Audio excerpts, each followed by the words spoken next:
Israeli বাহিনীর বিমান হামলায় নিহত হয়েছেন 2 বাংলাদেশি। এ ঘটনায় স্বজন হারানোর দুটি পরিবারের মাঝে নেমে এসেছে শোকের ছায়া।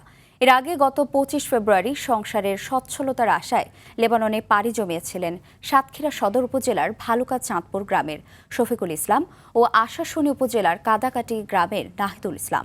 তবে গতরাতে খবর আসে ইসরায়েলের বিমান হামলায় তাদের মৃত্যু হয়েছে।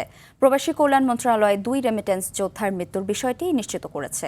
সোমবার দুপুর 12টার দিকে ইসরায়েলের বিমান হামলায় তারা নিহত হন।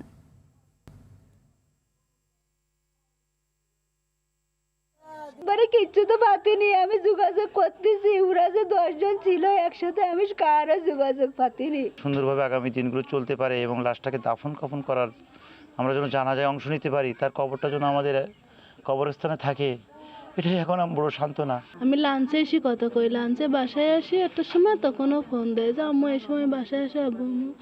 কালকে ঢাকায় প্রচুর ঝড় বর্ষা হয়েছে।